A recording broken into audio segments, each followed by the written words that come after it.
Est-ce que ça marche? Eh bien, Erev Tov, Lève-toi. Parfait, ça marche.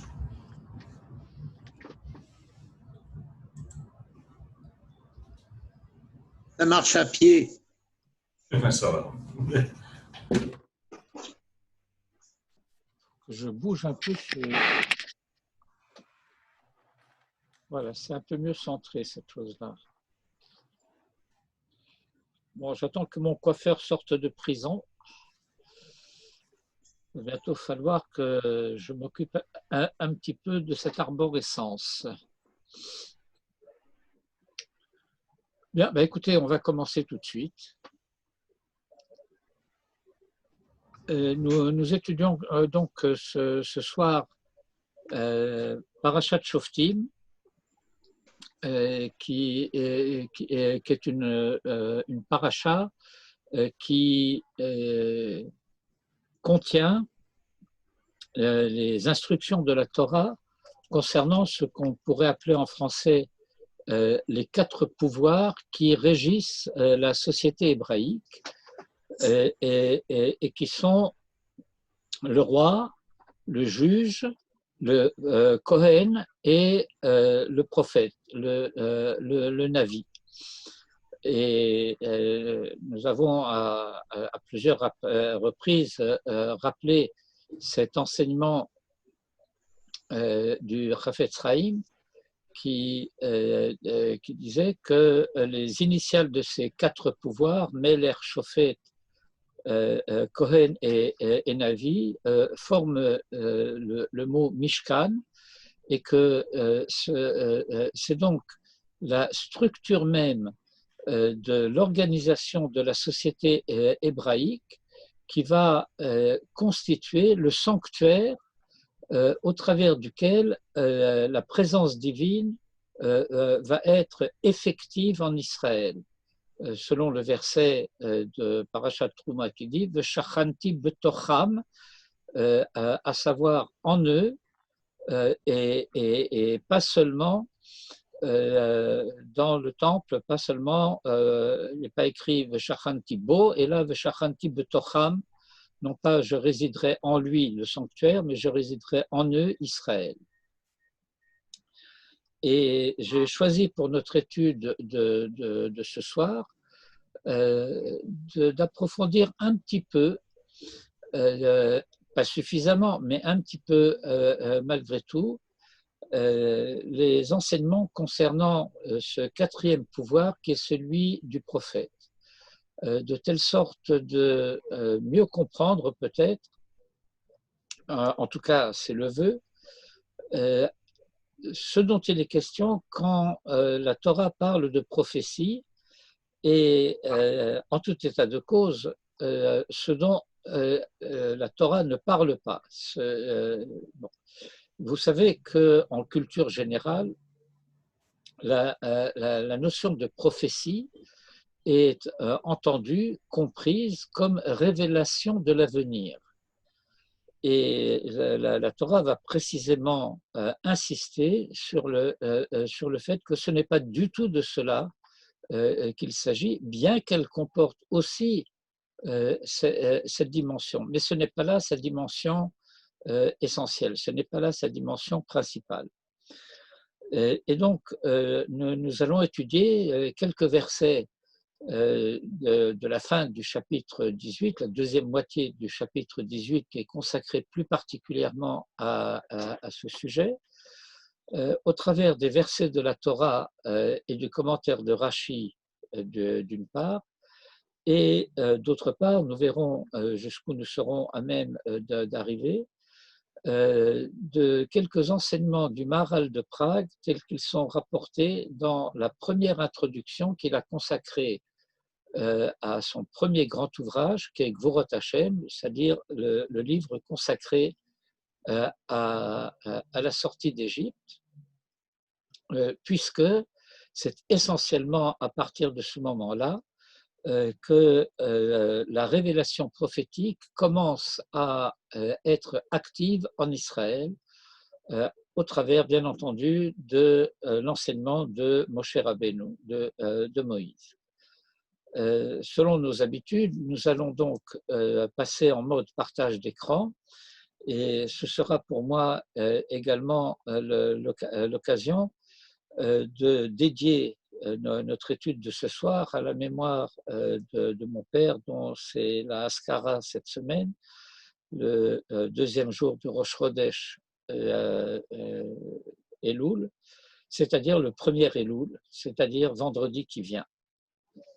אז לעילוי נשמת אבי מורי, רבי יקותיאל זלמן ben Eliakim Getzel, זיכרונם לברכה. Donc je passe en mode partage d'écran. Où suis-je? Voilà. Donc notre passage commence au verset 13 du chapitre 18 et il commence, tout le sujet est introduit par un verset assez bref, un peu énigmatique. Tamim tihye haim Hashem Elokecha. Tamim, cela signifie souvent intègre, entier. Par exemple, lorsque dans Sefer Bereshit, à la fin de Parshat Lech Lecha, va être donnée à Abraham la mitzvah de la Brit Mila, elle est introduite par le verset Hithaler lefanai vehie tamim, marche devant moi et sois entier.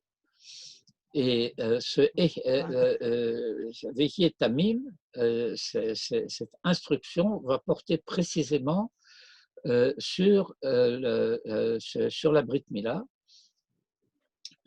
Et donc, bien entendu, c'est le même mot. C'est le même mot également qui est apparu déjà dans la paracha de Noach. El toldot Noach, Noach ish tzadik tamim haya bedorotav.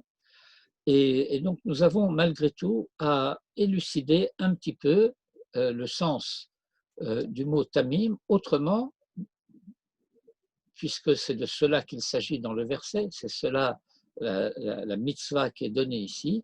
Tamim tihye im Hashem Elokecha. Si nous ne savons pas ce que veut dire tamim, nous ne savons pas ce que la Torah nous demande. Et l'explicitation du verset commence à partir du verset 14, Ki hagoyim ha'ele, parce que ces peuplades, Asher ata yoresh otam, que tu te prépares à déposséder en entrant en Eretz Israël, en prenant possession de ton héritage de la terre d'Israël, car c'est Goïm Asher ata yoresh otam, el merononim vel kosmim yishma'u. Écoute les augures et les magiciens, les sorciers. Ve'ata, quant à toi, lochen natan lecha Hashem Elokecha, ce n'est pas cela que Hashem, ton Dieu, t'a donné en partage. Verset 15, ligne 5. Navi mikirbecha me'achecha kamoni, un prophète de ton sein, d'entre tes frères, comme moi, Yakim lecha Hashem Elokecha, fera se dresser pour toi Hashem, ton Dieu, Elav Tishma'un, c'est lui que vous écouterez. J'espère que vous êtes suffisamment sensible à l'hébreu pour vous rendre compte que ce Elav Tishma'un ne peut pas être traduit comme je l'ai fait, c'est lui que vous écouterez, parce que Elav, ce n'est pas lui, mais vers lui. J'espère que vous vous rappelez aussi ce que nous avons appris au début de Parashat Re'eh, l'ishmoa el mitzvot Hashem Elokecha, velo et mitzvot Hashem Elokecha. C'est-à-dire, là encore, une attitude qui indique l'orientation de la conscience.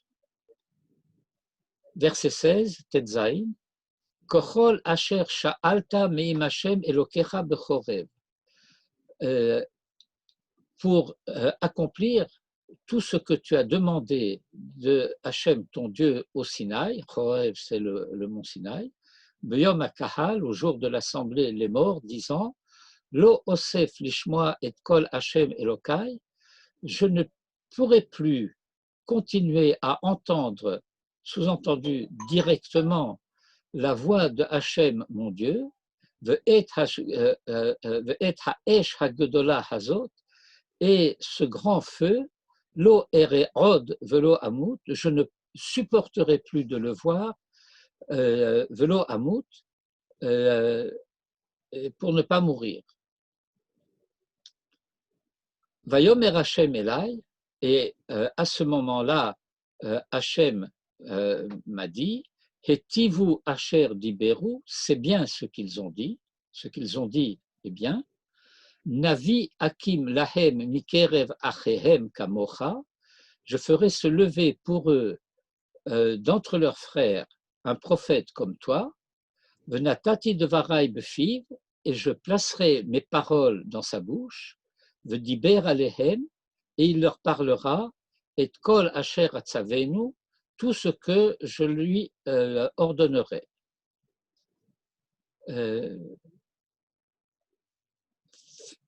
Prenez garde à un petit détail, c'est que entre et et la suite Kol Asher Atzavenu, il y a entre le Aleph et le Taf, vous devez le voir ici, un signe disjonctif. Et donc, ce n'est pas et kol asher atzavenu, tout ce que je lui ordonnerai, mais et kol asher atzavenu. Il y a donc là une nuance de signification qui est que, en quelque sorte, kol asher atzavenu va être le développement de ce qui est contenu dans le mot et. Et Kol Asher Atzavenu.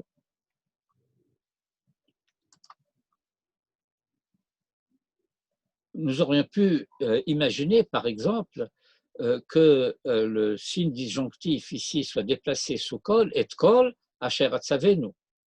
Ou bien, plus simplement, qu'au lieu d'avoir dans la deuxième partie du verset, c'est-à-dire celle-ci, plusieurs subordonnés, si je puis dire, Venatati devarai befiv, d'une part, Vediber alehem, et il leur parlera, d'avoir Venatati devarai befiv, Vediber alehem, et que la césure, en quelque sorte, enfin le tamafsik soit ici, Vediber alehem, et la suite, et kol asher atzavenu. Mais puisque ce n'est pas le cas, cela signifie que Venatati devarai befiv, c'est une dimension, Vediber alehem, c'est une deuxième dimension, et kol asher atzavenu. Là-dessus, verset 19, Vehaya, et ce sera Ha'ish asher lo yishma el devarai, l'homme qui n'écoutera pas mes paroles, asher yedaber bishmi, qu'il, sous-entendu le prophète, parlera en mon nom, Anochi, moi, Edrosh mimenu, je lui en demanderai compte. C'est-à-dire, je demanderai compte à celui qui n'écoutera pas, qui n'obéira pas, qui ne prendra pas garde aux paroles que j'ai demandé au prophète de dire, eh bien, je demanderai compte à cet homme de sa conduite. À partir du verset 20, il y a en quelque sorte un rappel de quelque chose qui a déjà été énoncé d'une manière d'ailleurs plus appuyée dans la paracha précédente, à savoir ce qu'on a coutume d'appeler de manière inexacte en français le faux prophète. Nous verrons tout à l'heure, en particulier à partir du commentaire de Rashi, qu'il ne s'agit pas d'un faux prophète, mais d'un prophète. De la même manière qu'ici, la Torah va dire Ach hanavi asher yazid le daber davar bishmi et asher lo tzivitiv le daber. Mais le prophète qui, de manière intentionnelle, yazid, zadon, c'est-à-dire quelqu'un qui commet une faute de façon intentionnelle et volontaire, en toute connaissance de cause. Et donc le prophète qui intentionnellement parlera une parole en mon nom, est asher lo tzivitiv le daber, que je ne lui ai pas ordonné de parler, va asher yedaber b'shem Elohim acherim, et que cela signifie que ce sont des choses qu'il parle au nom de divinités autres, bien qu'il ne le dise pas explicitement. Il ne va pas dire je prophétise au nom du Baal ou je prophétise au nom de peu importe qui. Mais voilà ce que cela signifie. C'est que le prophète qui dira en mon nom ce que je ne lui ai pas dit de dire, sous-entendu, mais explicitement énoncé, à savoir que ce qu'il dit, cela vient d'un autre côté, B'Shem Elohim Acherim. Alors ce prophète-là, ou Met Hanavi Hahu, ce prophète-là mourra. Et nous verrons dans le commentaire de Rashi qu'il ne s'agit pas d'une sanction divine, ce qu'on appelle parfois mitabi des shamaim ou autre expression de ce genre. Il devra être condamné à mort et exécuté d'ailleurs par le tribunal, par le Beddin, ou Met Hanavi Hahu. Verset 21, V'chitomar bilvavecha, et si tu te dis en ton cœur, Echaneda et hadavar asher lo dibro Hashem, comment saurons-nous ce que Dieu n'a pas dit? Comment nous, les hommes du commun, nous qui ne sommes pas prophètes, saurons-nous diagnostiquer la parole de vérité d'un prophète authentique de la parole mensongère d'un prophète qui ment?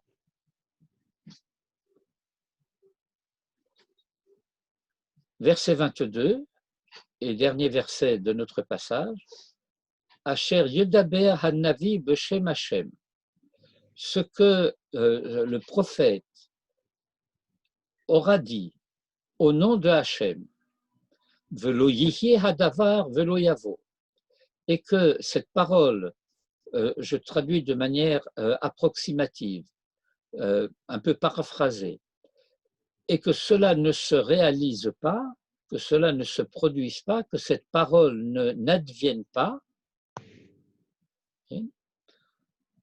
velo yavo, et que cela ne se produise pas, ne se réalise pas, hu hadavar, c'est cela la parole, asher lo dibero Hashem, que Hashem n'a pas parlé, bezadon dibero hanavi, c'est d'une manière intentionnellement fausse que le prophète a parlé, cela, le dibro, le vav, est un pronom personnel qui renvoie à la parole en question. Lo tagur mimenu, et tu ne devras pas craindre à son sujet.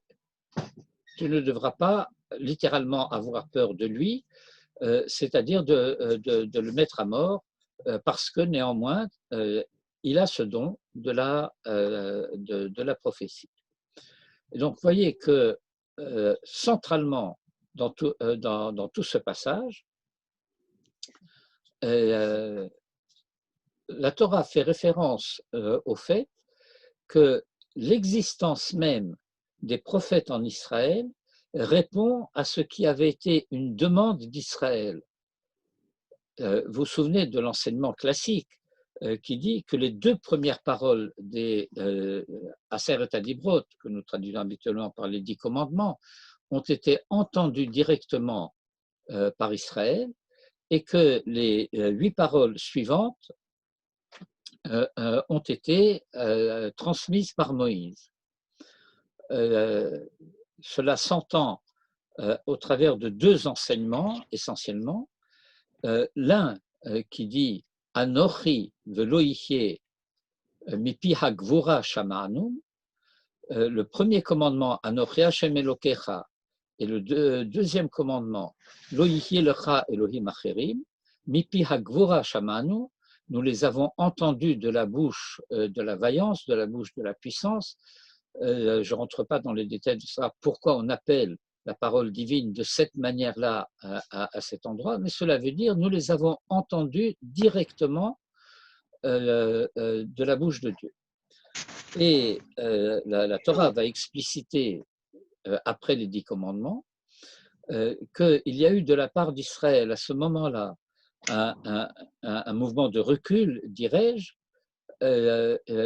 disant on n'est pas capable d'en entendre davantage, Moïse, parle-toi avec nous et nous t'écouterons, et que Dieu ne nous parle pas directement car nous avons peur de mourir.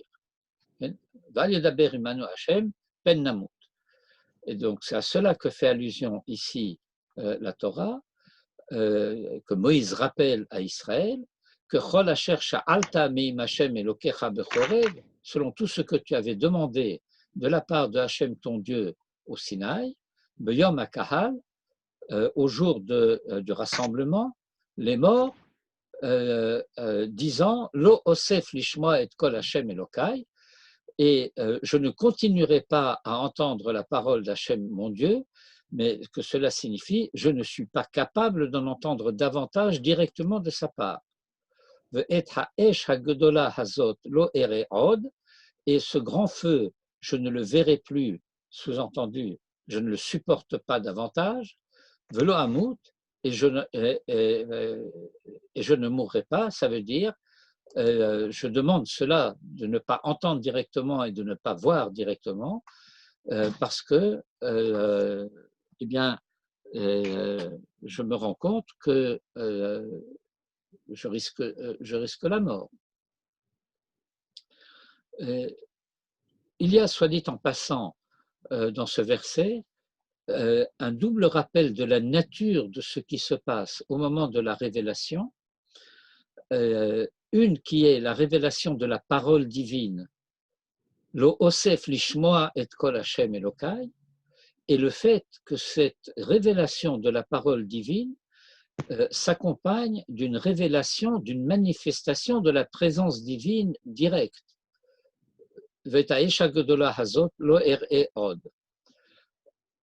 C'est-à-dire que lorsque nous parlons de la révélation du Sinaï, nous devons nous souvenir du fait que cette révélation du Sinaï implique non seulement la révélation de la Torah, mais aussi et peut-être surtout la révélation de Dieu en tant qu'il est celui qui donne la Torah.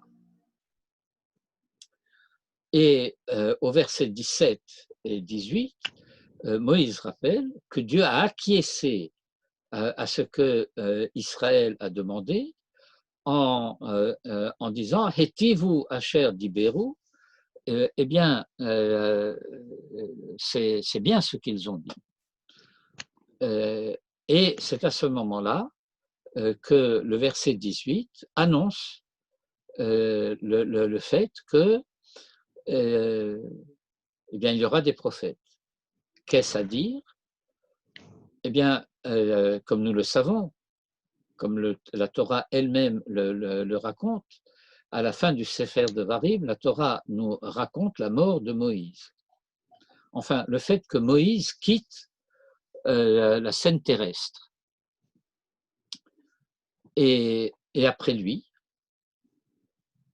Et donc, ce verset Navi Hakim Lahem Mikerev Achehem Kamocha vient rassurer en quelque sorte Israël en lui disant eh bien, après moi, eh bien, il y aura d'autres prophètes.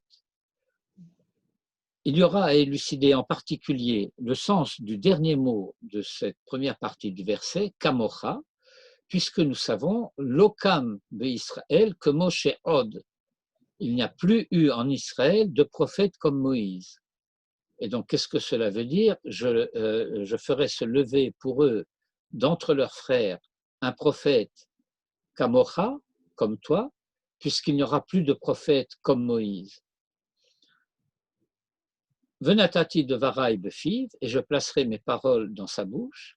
Me diber alehem et kol asher atzavenu, et il leur parlera tout ce que je lui ordonnerai, tout ce que je lui aurai ordonné de dire. Suit au verset 19 une mise en garde concernant celui qui croirait pouvoir se permettre de ne pas écouter le prophète, prétendument parce que ce n'est qu'un prophète, alors ce n'est pas la Torah. Non. Celui qui n'écoutera pas le prophète, eh bien, je lui en demanderai compte. Et puisque il en est ainsi, eh bien, il faudra qu'Israël prenne garde à écouter le prophète de vérité, mais à se débarrasser des prophètes de mensonges.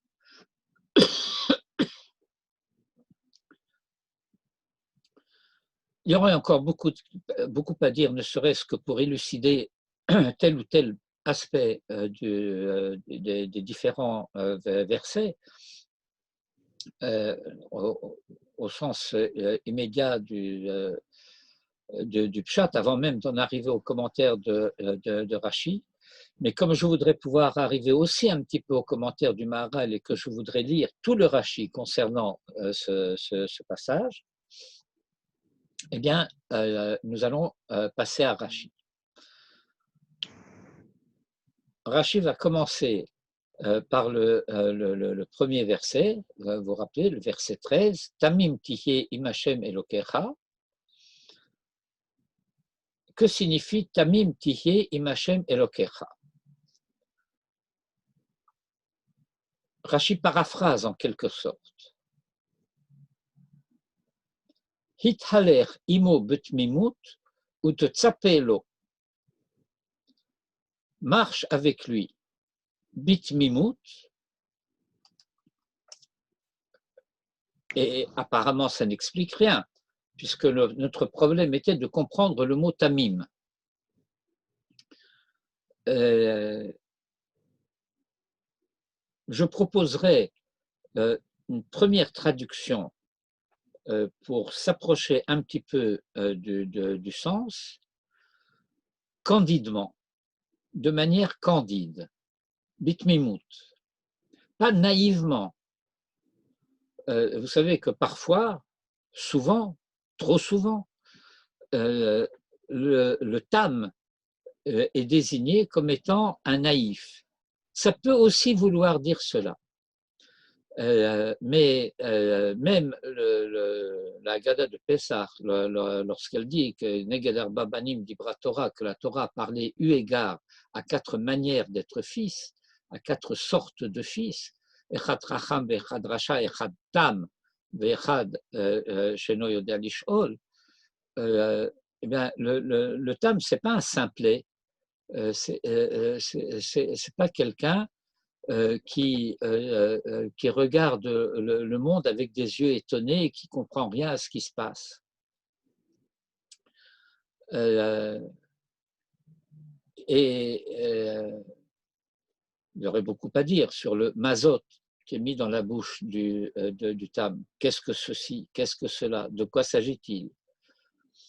Mais donc, marche avec lui candidement, ou te tzapelo, et attends-le, velo tarkor achar ha'atidot, et ne cherche pas à connaître l'avenir.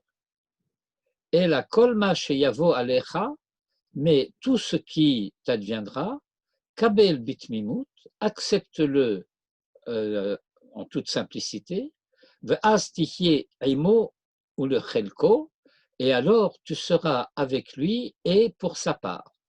C'est-à-dire que dans la dernière partie de son commentaire, Rashi explique qu'est-ce que ça veut dire im Hashem Elokecha. Et autrement dit, se profile une nouvelle lecture de ce même verset, pas en remplacement, mais en plus du sens premier du verset tel que nous l'avons lu, à savoir que Tamim Tihye aura comme résultat d'être im Hashem Elokecha. Et par conséquent, le sens particulier en ce qui nous concerne, dans notre étude, dans notre enquête, ce mot de Tamim Tihye im Hashem Elokecha, c'est ce qui est au centre du commentaire de Rashi, Velo tarkor achar atidot. Velo tarkor, c'est-à-dire tu ne rechercheras pas, tu ne devras pas chercher à connaître ha'atidot, les choses à venir, les choses futures. Cette injonction Velo tarkor achar ha'atidot implique aussi une interdiction, comment je vais dire cela pour le dire avec douceur. Vous savez, il y a des gens qui voudraient se fier à des signes, pas des signes comme le lac, des signes comme des signaux. Je voudrais aujourd'hui faire telle chose. Si lorsque je sors de ma maison, il se produit telle chose du côté droit, alors je saurai que, sinon je saurai que pas. Eh bien, c'est interdit. Qu'est-ce que cela recouvre, ce type d'attitude? C'est une question que je pose, parce que ça me permet de boire une gorgée.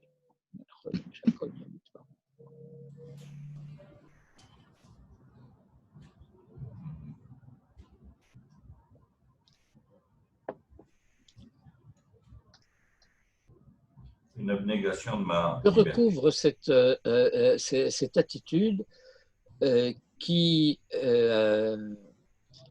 voudrait reconnaître de tous côtés des signes auxquels il faudrait prendre garde, de telle sorte de déterminer par eux une certaine conduite ou d'éviter certaines choses et ainsi de suite. Ça porte un nom en français, je voudrais vous l'entendre dire.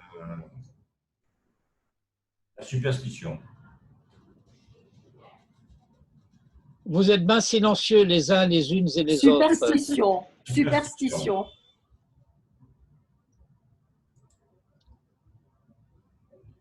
Vous nous entendez? Passer sous une échelle, un chat noir qui traverse la rue, c'est quoi Oui, tout j'ai- ça? Superstition. C'est de la superstition. Superstition. Ben oui. C'est-à-dire que c'est une Ne me dites force. pas que vous ne savez pas. Et C'est une Mounote forme de fait l'autre. superstition. C'est une Attendez, je force parle dans qui le vient- vide là ou quoi? Mais vous Ben, on a n'entendez dit pas? superstition. Vous nous C'est entendez? effrayant. Dans le vide, mais on t'entend pas. On a Attendez, dit peut-être que ce n'est pas superstition. vous qui êtes fautif, mais moi. Ah, Ah, ben voilà, c'est mon micro qui était ah, d'accord. silencieux. Donc, Slicha, Mechila, Kapara, ce n'était pas de votre faute, c'était de la mienne. Oui, les slichot, ça commence. Oui, et je ne suis pas encore tout à fait sfaradisé. Or, donc, ça s'appelle comment? Superstition. Les superstitions, bravo. Et Mounote fait l'autre. Emunot Tfelot. Et donc, Tamim Tihye im Hashem Elokecha lo tarkor achar atidot, ça comporte aussi cette chose-là. Et il y a un passage entier de Maïmonide dans le Mishneh Torah qui s'étend sur ce problème pour dire c'est strictement assourd.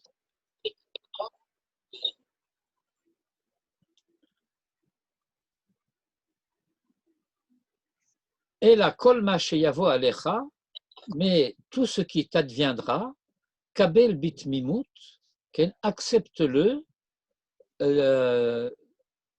candidement, simplement,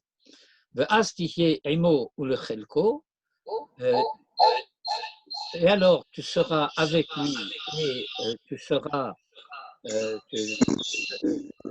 tu seras inclus dans ce que la Torah pas Israël et la part que Dieu se réserve. C'est quand je parle, moi, que ça fait des sonorités comme ça dans les Ben haut-parleurs. oui. C'est bien curieux, ça. Et, et donc, je voudrais préciser un peu un point, en tout cas, de ce que signifie Kabel Bitmimut et de ce que cela ne signifie pas. Kol ma sheyavo alecha Kabel Bitmimut, ça ne veut pas dire, en tout état de cause, qu'on serait tenu de considérer que tout ce qui nous arrive en ce monde nous arrive de par la volonté expresse de Dieu. Quelqu'un sort de chez lui, glisse sur une plaque de verglas, se cache je ne sais pas quoi, eh bien, il ne peut pas dire c'est Dieu qui l'a voulu. Ce n'est pas vrai. Dieu ne désire pas que quelqu'un se casse la jambe ou quoi que ce soit d'autre. Et donc, il faut comprendre dans quel contexte, par rapport à quel, comment dirais-je, à quel domaine les choses sont dites et par rapport à quoi non. C'est dans le contexte de dire ne cherche pas à connaître l'avenir, mais affronte la réalité telle qu'elle se présente sans prétendre vouloir scruter des choses qui ne relèvent pas de l'entendement humain. Et cela ne signifie pas du tout qu'il n'y ait pas lieu de s'insurger contre ce contre quoi il faut s'insurger. Par exemple, on vient dire à quelqu'un, ben écoute, il faut que tu donnes la tzedaka. Et le quelqu'un répondrait, mais pas du tout, c'est interdit de donner la tzedaka. Si Dieu a décidé que celui-là devait être pauvre, moi je vais faire quelque chose contre la volonté de Dieu.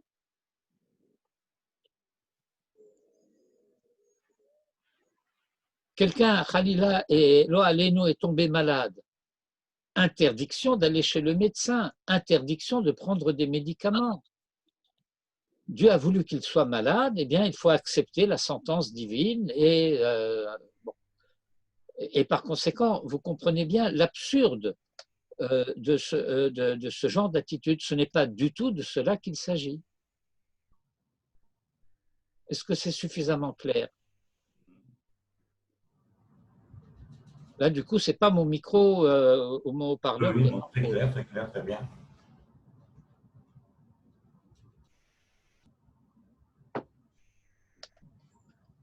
Lochen natan lecha Hashem Elokecha, ce n'est pas cela, ce n'est pas ce qui t'a été donné par Hashem ton Dieu, à savoir l'ishma el meononim vel kosmim, okay?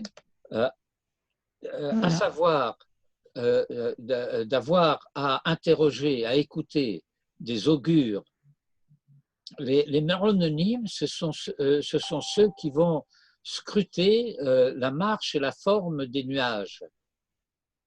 Mais on observe le ciel, et puis il y a un nuage qui se forme de cette manière, qui s'effiloche de cette manière, qui se condense de cette manière, merononyme. Vel kosmim, littéralement kosem, les magiciens. Les sorciers, les magiciens. Et donc, ce n'est pas à cela que tu as livré en quelque sorte Hachem ton Dieu, Shehare Hishra Shechinato, puisqu'aussi bien il fait résider sa présence al hanviim sur les prophètes, au travers desquels tu peux savoir ce que Dieu veut que tu saches, ve Urim ve Tumim, et les Urim et Tumim, qui sont des instruments confiés au Kohen Gadol et au travers desquels le roi peut interroger la volonté divine au sujet d'un certain nombre de questions concernant ce qu'il y a lieu de faire dans des circonstances particulières. Mais donc, en toute état de cause, nevi'im ve'urim ve'tumim.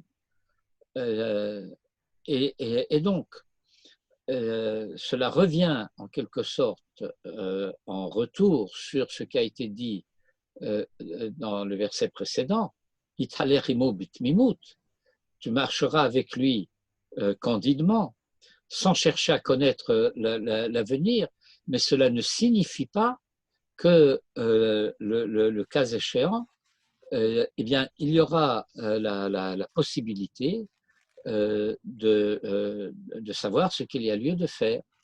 Mais d'une manière, si je puis me permettre de dire comme cela, kshera. Parce que l'autre attitude est une attitude à la fois païenne et idolâtre. Ligne 24, Mikirbecha me'achecha kamoni, Mikirbecha me'achecha kamoni. 3 paramètres.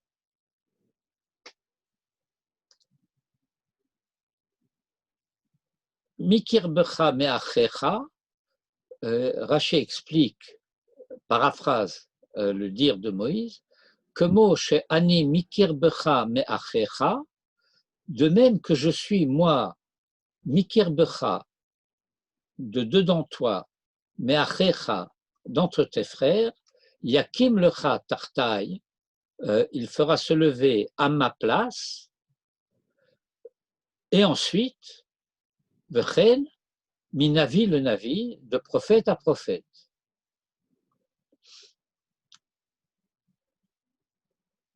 Et le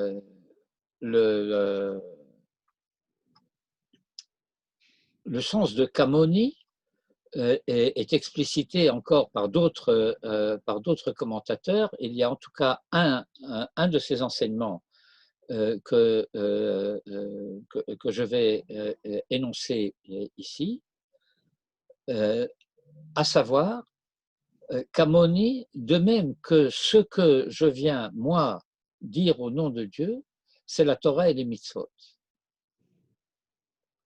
Et donc, le tafkid, la fonction, le rôle du prophète qui viendra après moi et qui viendra de prophète en prophète, eh bien, ce sera également, sa tâche et sa fonction sera dénoncée avec une apostrophe.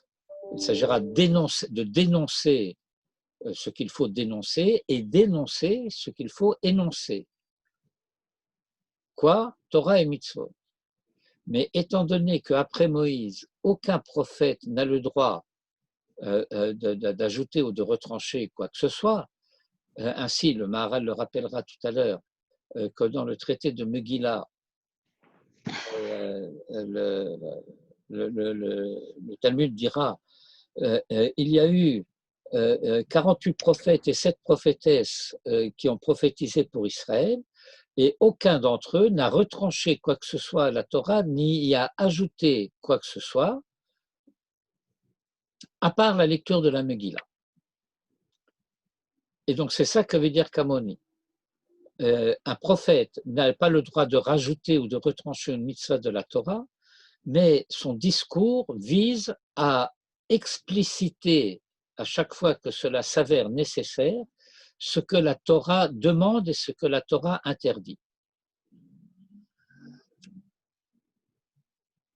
Asher lo tzivitiv le daber, ce que je ne lui ai pas ordonné de dire. Ici, le commentaire de Rashi est particulièrement à la fois intéressant et étonnant, parce que cela implique que les prophètes entendent les uns les autres ce que Dieu a dit à leurs camarades.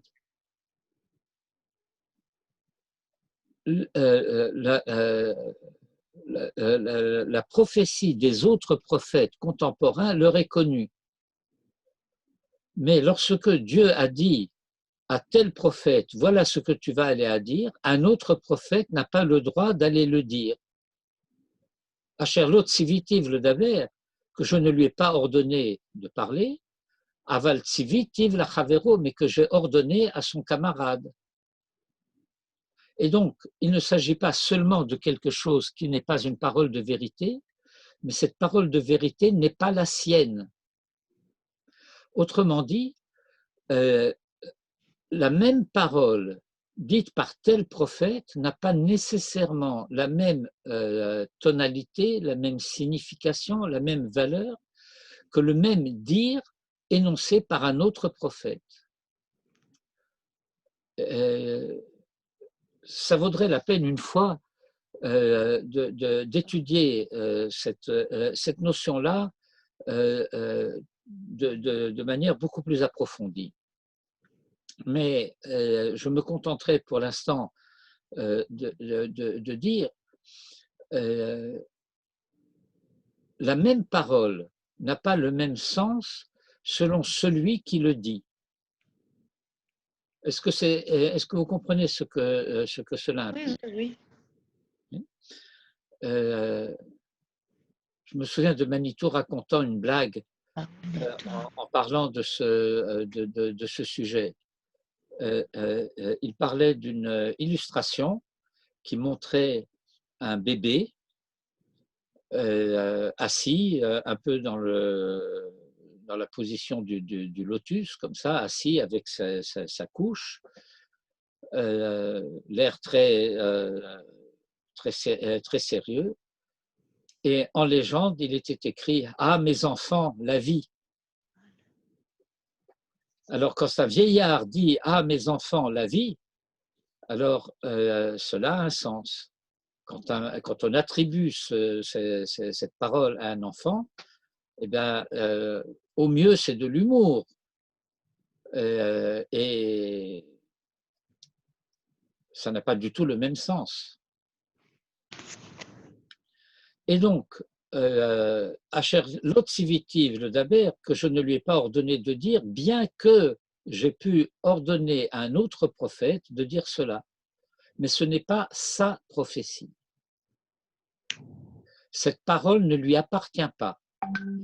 Et si lui vient dire au nom de Dieu une parole qui a été adressée à un autre prophète, eh bien, il a commis une faute. Et il y a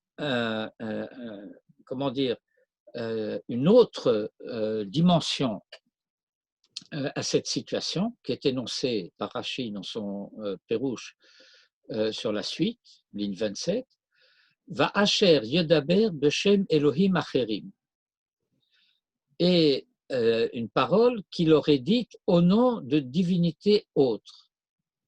Et là, de nouveau, il va y avoir un commentaire, une explication de Rashi extrêmement significative et extrêmement importante.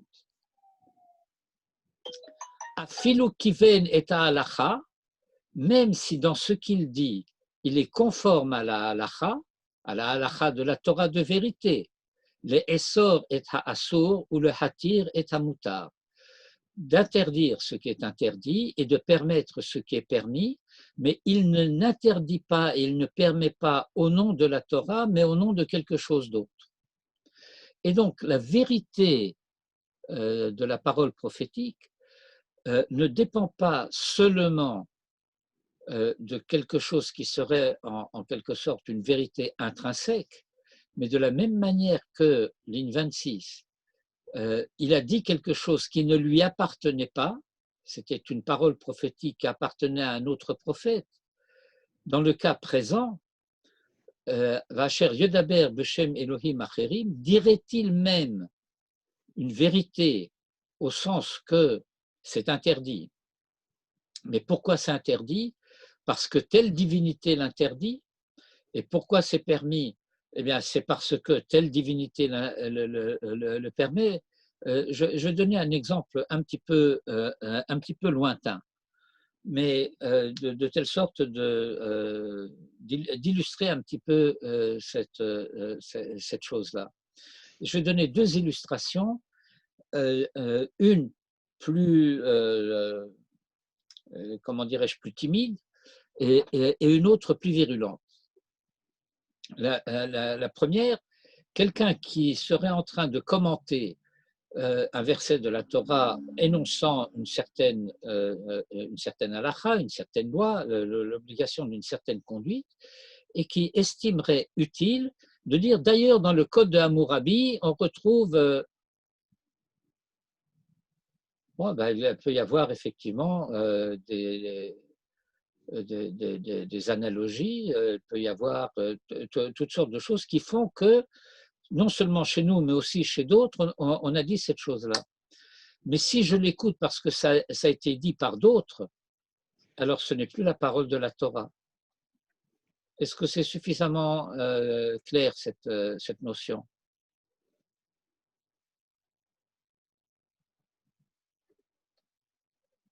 Le silence de vos micros. Vous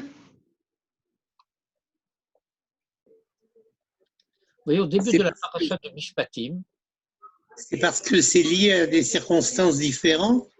Ce n'est pas seulement des questions de circonstances, c'est que l'origine n'est pas la même.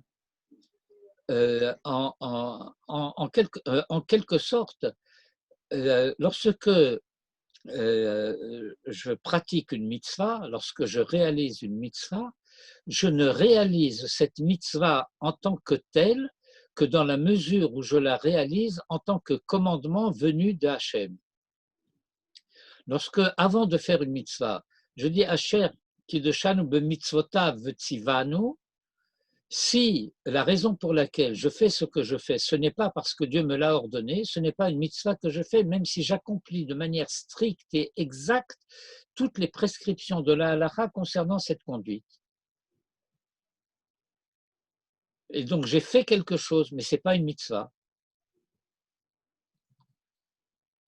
Vous voyez, je commence à dire au début de la paracha de Mishpatim, la Torah prescrit Ve'ele mishpatim asher tasim lifnehem, et voici les mishpatim, les lois en quelque sorte que tu placeras devant eux. Et il y a un drash talmudique qui lit ce verset de la manière suivante. De quoi s'agit-il dans les mishpatim? Eh bien, j'ai un litige juridique avec quelqu'un. Eh bien, ce litige juridique, je dois le présenter à un beddin d'Israël. Et je n'ai pas le droit de présenter ce litige devant un tribunal goy. Et la halakha précise à ce sujet, même si dans le cas d'espèce, la manière de juger du tribunal non juif serait identique à celle de la Torah. Vous voyez, il peut y arriver qu'il y ait convergence, que le jugement, parce que telle loi, parce que, etc., soit chez les nations semblable à ce que réclame pour Mishpat Tzedek, comme il est dit au début de la paracha, la justice hébraïque, le droit hébraïque, la jurisprudence hébraïque. Mais si je dois réaliser la volonté divine, vous rappelez le verset qui concerne Abraham au début de la paracha de Vayera, après la visite des anges. Est-ce que je vais cacher d'Abraham ce que je me prépare de faire, ce que je me prépare à faire concernant la destruction de Sodome, Gomorrhe et les autres villes avoisinantes? Vous vous rappelez de ce passage?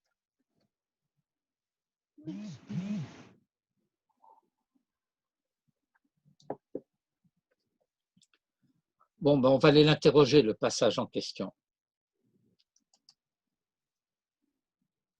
Je reviens donc en mode share screen, mais dans un autre cadre. Il faut simplement que je le retrouve. Une seconde.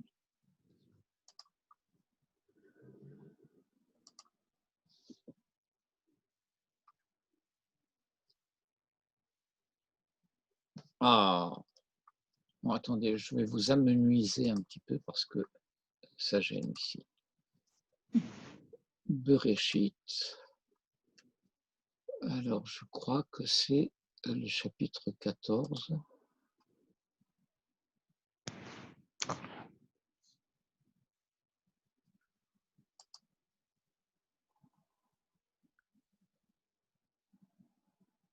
Eh bien non, c'est plus loin.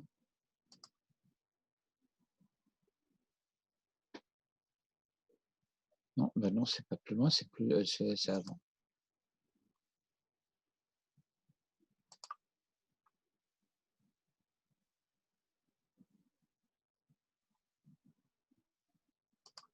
Ça va être...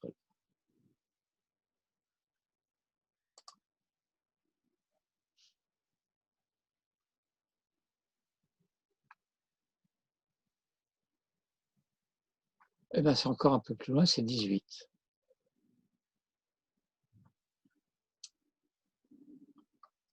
Voilà, ça va être là.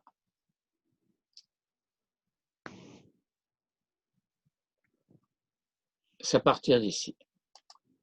Verset 17, donc, du chapitre 18.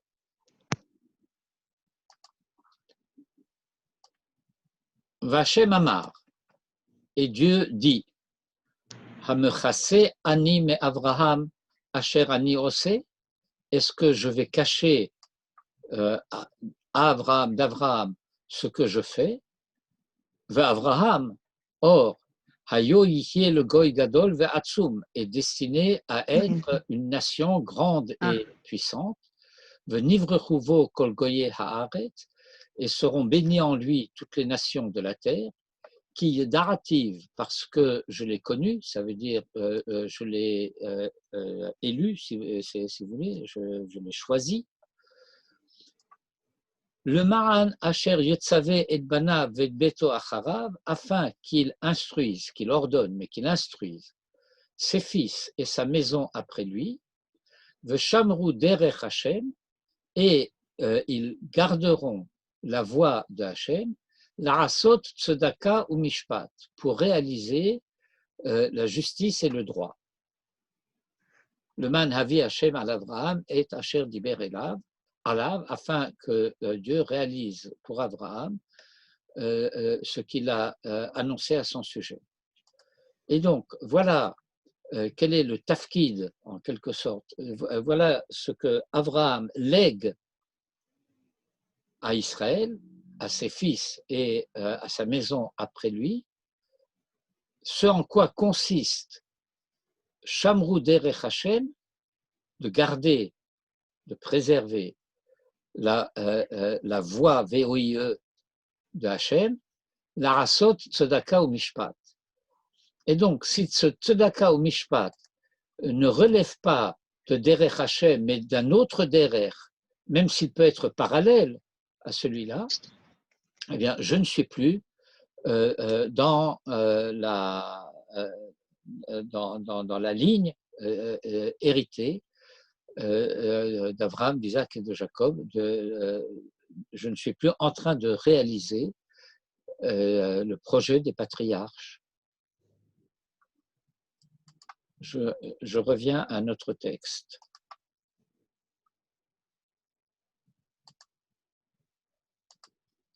Mais je voudrais m'assurer que ceci est bien clair.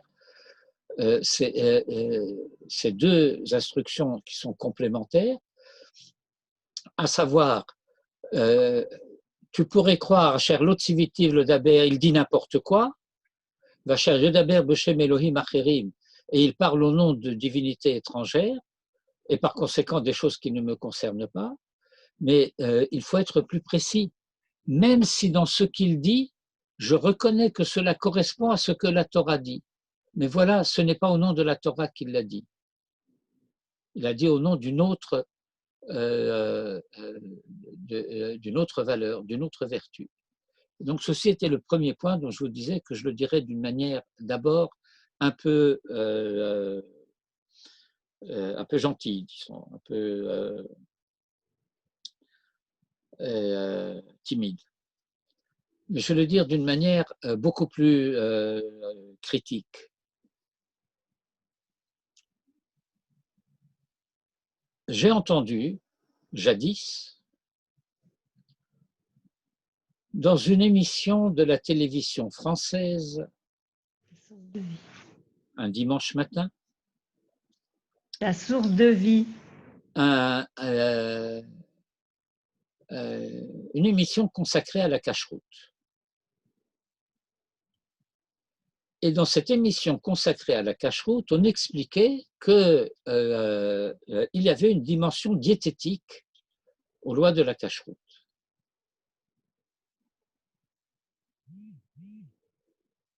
C'est peut-être vrai, et la préoccupation de la Torah n'est pas diététique.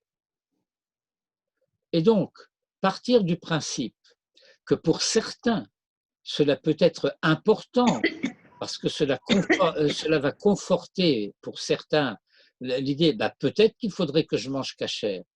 Pourquoi? Pas parce que la Torah le demande, parce que c'est diététique.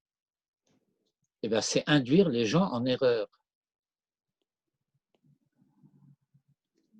Afilou ki ven et halacha le'esor et ha'asur le'hatir et ha'mutar.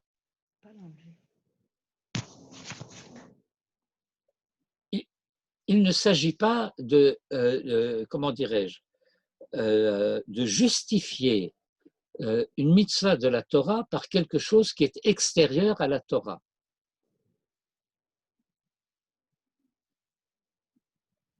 Il y a un autre enseignement qui concerne ce genre de choses. Nous sommes dans cette période assez difficile de cette maguefa mondiale qui est en quelque sorte un peu partout en recrudescence.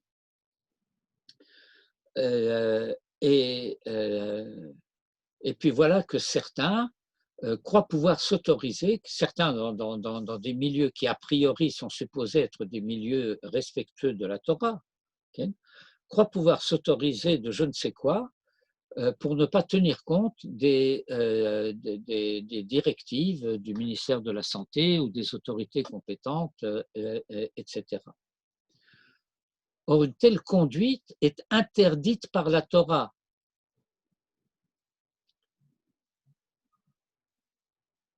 Une telle conduite est interdite par la Torah parce qu'il y a une halacha meforeshet, quelque chose qui est de la, comment dirais-je, du discours du Shulchan Aruch en tant que tel. Chamira sakanta me isura, que un danger est plus grave qu'une interdiction. Lorsque il y a un risque, donc un danger, sakanta, bon, ce n'est pas parce que c'est la forme araméenne du mot sakana, mais c'est que chamira, c'est plus grave. Sakana, un danger, mais isura, qu'une interdiction. Autrement dit, comme je me plais à le dire à différentes occasions, la Torah elle-même, de ce point de vue-là, exige le respect du code de la route, exige le respect des limitations de vitesse, des sens interdits, des stops, toutes ces choses-là. Pourquoi? Parce que, purement et simplement, dans 99,9% des cas, le respect du code de la route est indispensable pour éviter les accidents. Et par conséquent, il y a danger. Et il y a une formule traditionnelle qui dit Kol hadrachim becheskat sakana. tous les chemins sont a priori considérés comme dangereux. Et par exemple, à cet égard, le Rav Ovadia Yosef, Zechro Livracha, avait tendance à dire qu'il faudrait réciter Birkat HaGomel à chaque fois qu'on a fait un trajet en voiture. Peut-être qu'il avait l'intention de dire que quand c'était en Eretz Israël, la manière dont les gens conduisent, mais que compte tenu des dangers de la circulation et qu'on avait échappé donc à un danger, Birkat HaGomel. Vous voyez jusqu'où ça peut aller. Et je vous assure que dans la Torah, on ne parle pas de la circulation automobile. Pshat. Et donc voilà, ces deux instructions. Asher lo tzivitiv le daber, aval tzivitiv la chavero, c'est une parole qui est authentiquement d'origine divine, mais ce n'est pas à lui qu'elle a été adressée, il n'a pas le droit de se l'approprier. Parce que dite par lui, elle n'a pas le même sens que dite par un autre prophète, parce que ce n'est pas gratuitement, ce n'est pas arbitrairement, que c'est à tel prophète que Dieu a dit de dire telle chose. Vacher yodaber b'shem Elohim acherim. Et aussi, une chose qu'il aurait dite, dont il aurait parlé au nom de divinités étrangères, même s'il n'a pas explicitement dit cela. Ça va être quelque chose qui va se juger, qui va être, comment dire, faire l'objet d'une enquête de la part du Sanhédrin. Mais il s'avère que B'Shem Elohim Acherim. Et même si cette chose-là qu'il a dite est une parole vraie, ceci est interdit, ceci est permis. Mais il ne l'a pas dit au nom de la Torah. Sanction, Oumet, il mourra. Tu pourrais croire que il mourra par décision divine, qu'il y aura je sais pas, un accident, etc. Mais ce n'est pas de ça qu'il s'agit. Ligne 29, Oumet, et Rachi précise, donc cela veut dire qu'il sera exécuté au terme d'un jugement par le tribunal et condamné, et à ce moment-là, il sera mis à mort, Bechenek, par étranglement, parce que sa faute était au niveau de la voix, et donc de ce qui sort de la bouche, de ce qui est porté par l'air qui sort de la bouche, et par conséquent, le châtiment va être ce qui empêche la circulation de l'air entre lui et le monde extérieur. On va Chenek, c'est étranglement. Et Rachi précise, Shlosha mitatan bide Adam. Il y a 3 cas où la condamnation à mort et l'exécution de la sentence relèvent du tribunal humain. Hamitnabe ma shelo shama, celui qui prophétise à propos de quelque chose qu'il n'a pas entendu. Imaginons un prophète. Lorsque j'ai cité le Talmud de Megillah tout à l'heure, eh bien, les 48 prophètes dont il est question là-bas, ce sont 48 prophètes dont la parole prophétique est mentionnée à tel ou tel moment dans la Bible. Mais il y a eu énormément d'autres prophètes. Mais comme leur prophétie ne concernait que leur génération et n'avait pas une dimension concernant l'histoire d'Israël dans son avenir, alors ces paroles-là n'ont pas été rapportées. Mais imaginons un prophète que nous allons appeler Ploni, qui est un véritable prophète, et qui est un prophète non seulement authentique, mais un prophète de vérité. Il a reçu une révélation prophétique et il l'a transmise. Et donc nous savons que c'est un prophète. Et puis voilà que le lendemain, il vient dire quelque chose. mais il n'a pas entendu cette chose. La parole du lendemain n'est pas une parole prophétique. Donc, Hamit Nabe Ma Shelo Shama. Celui qui se fait prophète, c'est une forme réflexive, Hamit Nabe Ma Shelo Shama, qui prophétise ce qu'il n'a pas entendu. Uma Shelo Nehemar Lo, et ce qui ne lui a pas été dit à lui, Venehemar la Chavero.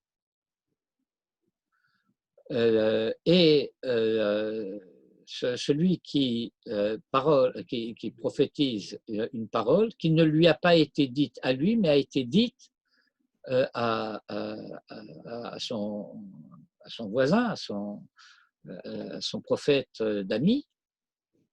Et le troisième, Vahamitnabe Beshem Avodat Kochavim, est celui qui prophétise au nom d'une instance idolâtre.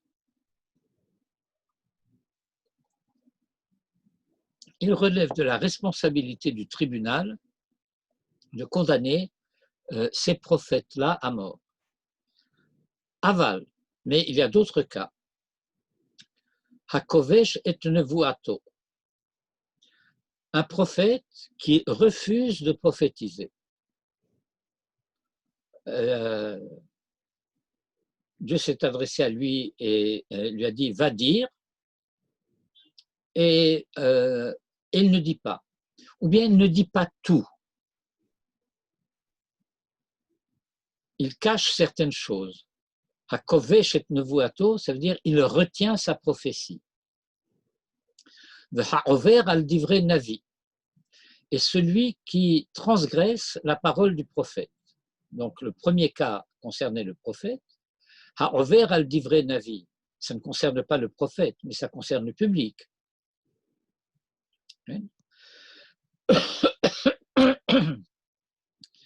V'ha'over al divrei atzmo, et celui qui transgresse sa propre parole. Il faudrait élucider davantage, est-ce que ça concerne un prophète qui n'écoute pas sa propre prophétie? Est-ce que ça concerne quelqu'un qui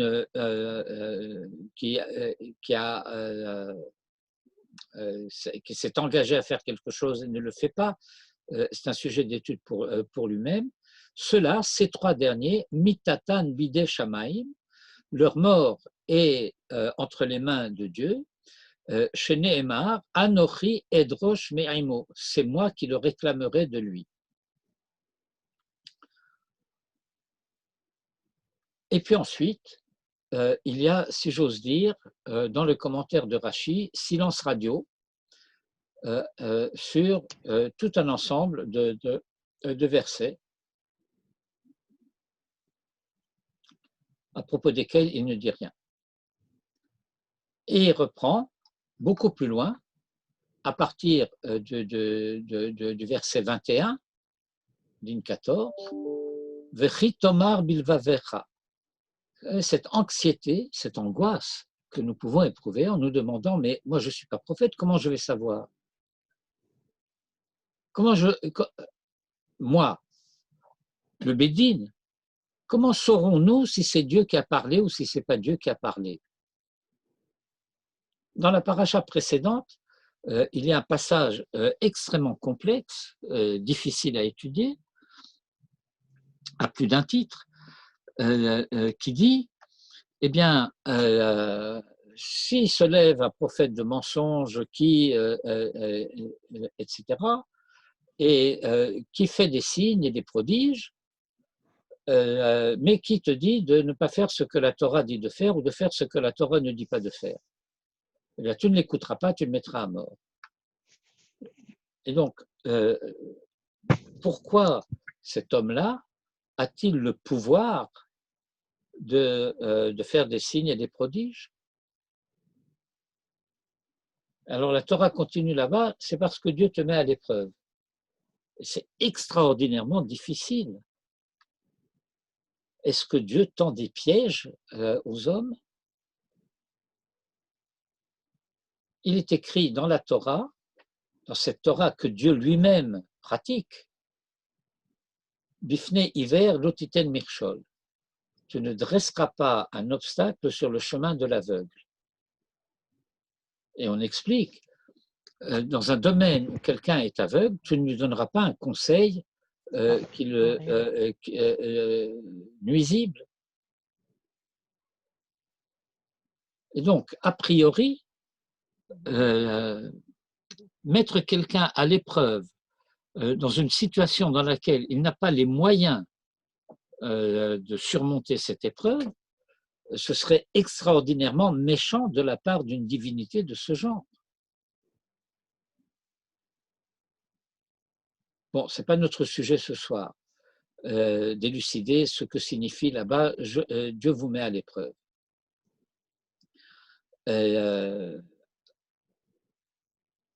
Très brièvement, c'est parce que dans la Torah, vous êtes explicitement dit, voilà ce que vous devez faire, voilà ce que vous devez ne pas faire.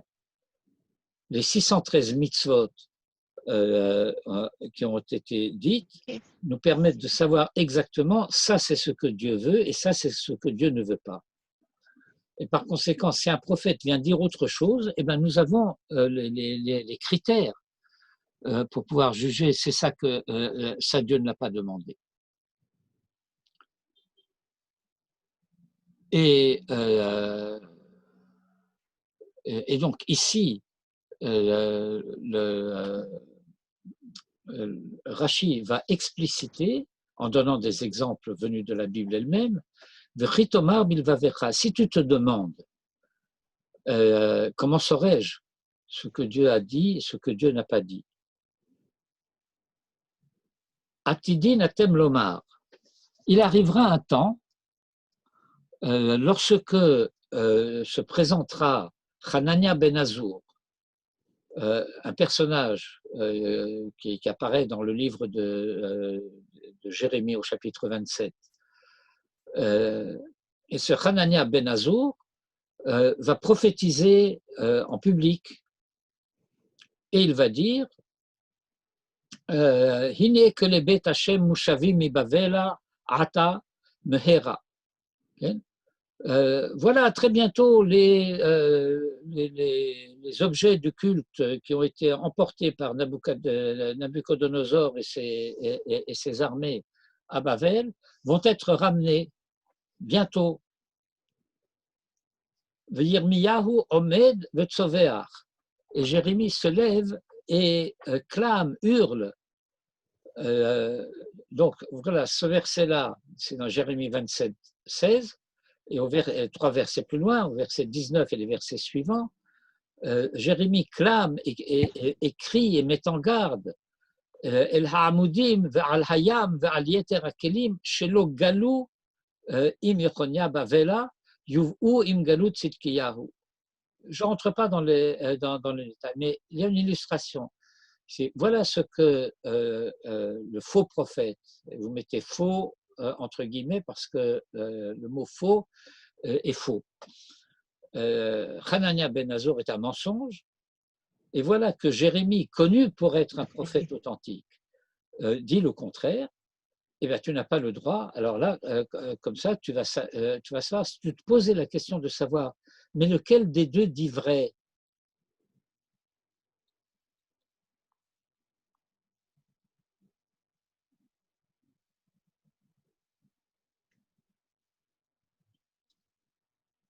Lequel des deux dit vrai? Ou comme on disait de manière un peu humoristique un certain rabbin, eh bien, comment sait-on que la parole de la Torah est véridique? Eh bien, c'est parce que dit vrai Torah. Dit vrai Torah, c'est que la Torah dit vrai. Et deux derniers commentaires de Rashi sur ce passage. Asher yodaber hanavi, veyomar davar ze atid lavo alechem, vetirou shelo yavo. Un prophète qui annonce, voilà ce qui va arriver, et ça n'arrive pas. Hu hadavar asher lo diberu Hashem, et c'est cela la parole que Dieu n'a pas dite. Vaharogoto, et tu devras le tuer. Vim Tomar, Zom Vimtabe al Ha'atidot. Ça, c'est dans le cas où il a prophétisé concernant l'avenir. Mais si il vient et dit, voilà ce que vous devez faire, Hare Sheba Arshav, Va'amar, et qu'il a dit, Asu kar vechach. Et c'est Dieu qui m'a dit de vous dire, voilà ce que vous devez faire. Asu kar vechach, mipi akadosh baruch hu ani omer, je le dis au nom de Dieu. Eh bien, sachez que Kvar Nitztavu, ils ont déjà reçu le commandement. Chez Imba, l'adi chacham me'achot mikol mitzvot, s'il vient pour te détourner de l'une quelconque de toutes les mitzvot, l'otishmarlo, tu ne devras pas l'écouter. Et ça pourrait s'arrêter là, mais ça continue. Ella, et dès le moment où il y a Ella, ça veut dire tu ne l'écouteras pas sauf si. Sauf si quoi? Ella imchen, mumchehu lecha shehu tzadik gamour. Mumchehu lecha shehu tzadik gamour, tu sais de façon certaine que c'est un tzadik gamour. On traduit un juste parfait. Ça veut dire quelqu'un qui n'est pas susceptible, qui n'est pas suspect de s'écarter de la Torah ou de vouloir t'écarter, toi, de la Torah. Pourquoi?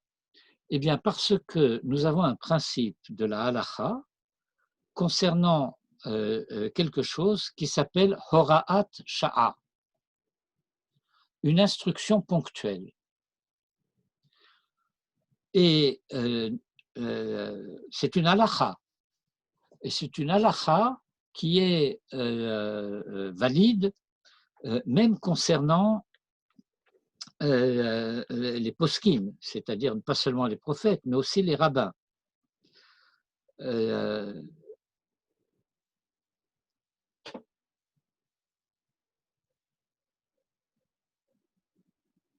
Vous savez que nous avons une littérature abondante, mais nous avons en particulier une littérature extrêmement poignante qui est une littérature de Sheilot et Tshuvot, une littérature de questions et réponses de halacha qui ont été posées pendant la Shoah, y compris dans les camps de concentration. Et alors nous avons ce récit où le soir de Pessah, un rave prend une tranche de pain, pas de matzot, et c'est Pessah. Et Chametz à Pessah, c'est karet. Et voilà que ce rabbin prend une tranche de pain, peut-être deux, et qui dit Hineni muchan ou mezuman le kaim mitzat assez. Voici que je me prépare à accomplir le commandement positif de Ushmartem me'od de nafshotechem, que vous prendrez garde énormément à vos personnes. C'est-à-dire, voilà, je vais manger du pain, et c'est le soir de Pessah. Et pourquoi je vais manger du pain le soir de Pessah? Eh bien, c'est parce que la Torah me l'ordonne. Ce n'est pas en tant que transgression de la Torah. Je n'ai pas de matzot, je ne peux pas. Alors, on pourrait dire, eh bien, à nous, la Torah ne tient pas rigueur à quelqu'un de faire quelque chose quand il ne peut pas faire autrement. Mais cela va beaucoup plus loin. C'est le fait de dire faire autrement, c'est parce que en cet instant précis, Hora'at Sha'a, il y a un impératif autre que il est en mon pouvoir et donc en mon devoir d'accomplir. Hineni muchan ou mezuman, voici que je suis prêt et invité, le kayem mitzvat assez, de réaliser une mitzvah positive, laquelle, en quoi consiste-t-elle? Eh bien, ushmartem me'od le nafshotechem. Vous prendrez bien garde à vos personnes. Et donc, dans notre commentaire de Rashi ici, eh bien, ce n'est pas quelqu'un qui vient dire mais il est temps de faire un aggiornamento de la Torah, il y a des choses qui sont dépassées, à l'époque où la Torah a énoncé sa loi d'interdiction de faire du feu, c'est parce que faire du feu, c'était extrêmement difficile, il fallait taper des silex, il fallait frotter des bouts de bois l'un contre l'autre pendant je ne sais pas combien de temps, jusqu'à ce que, maintenant tu grattes une allumette, c'est plus un travail. Bon, alors ça veut dire quoi? Ben, ça veut dire, eh bien, tu sais quoi, ce que je dis, c'est que je dis cela parce que je ne crois pas que ces mitzvot soient d'origine divine. Parce que si elles sont d'origine divine, alors elles ont une dimension d'éternité. On ne peut pas dire que c'était bon pour un temps et ça ne l'est plus pour un autre temps. Dieu ne sait pas de quoi il parle. Dieu ne sait pas à qui il parle. Dieu ne sait pas de quoi il parle. Mais voilà qu'il peut y avoir une situation de hora'at sha'a, c'est-à-dire une situation où il y a un impératif qui est dicté par une situation donnée, en un temps donné, en un endroit donné. Elaimken, mumchehu lecha, shehu tzadik gamur.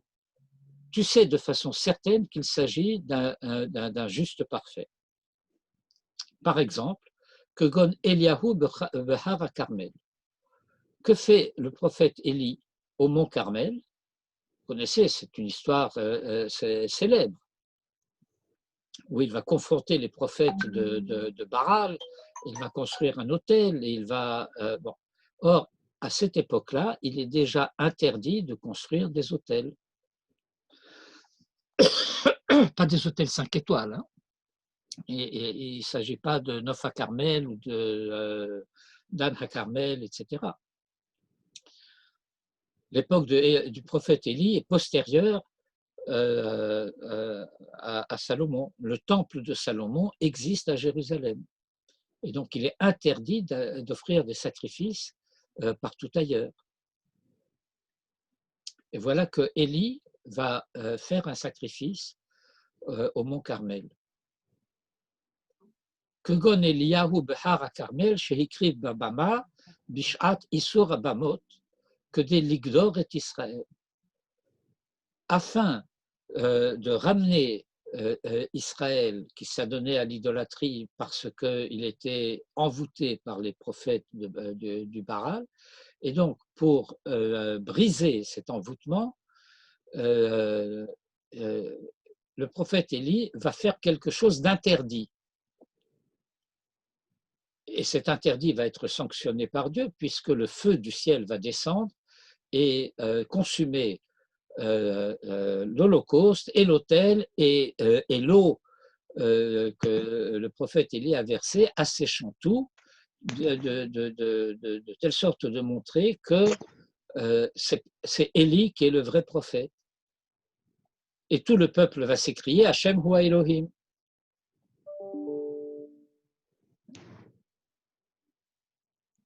Fin de la ligne 10, ligne 11. Hakol le fit sorer sha'a, tout en fonction des nécessités de l'heure, ou siag ha pirtsa, et le pirtsa, c'est la brèche qui a été faite dans la Torah et qui est la brèche qu'il faut combler. Et c'est pourquoi il est écrit par ailleurs à propos du prophète, Elav tishmarun, c'est lui que vous écouterez en toutes circonstances. À quelles conditions?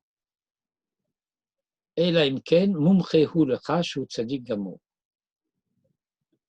Et dans les autres cas où tu es conscient du fait qu'il te propose de faire quelque chose qui est interdit, lo tagur mimenu, tu ne le craindras pas, lo timna atzmecha, mi le lamed alav chova, tu ne craindras pas, tu ne t'empêcheras pas de porter une accusation contre lui, mais le lamed alav chova, velo tira l'aranesh alav, et tu ne craindras pas d'être toi puni à cause de lui. Bon, eh bien, je m'aperçois que, comme d'habitude, nous avons consommé notre heure de cours. Et ben, vous avez néanmoins une partie du texte qui n'est pas très très long du Maharal, dans cette première Hakdama, dans cette première préface de Gvurot Hashem, que nous n'aurons pas le temps de lire aujourd'hui. Vous voyez, ce n'est pas très très long, ça fait une page, grosso modo, une page et demie. Mais je pense quand même que nous avons appris un certain nombre de choses. Merci. Shabbat Shalom. Alors, Shabbat Shalom et Chodesh Tov u'Mevorach. Shabbat Shalom et Shabbat Shalom. Merci beaucoup. Chodesh Tov. Merci. Merci. Merci.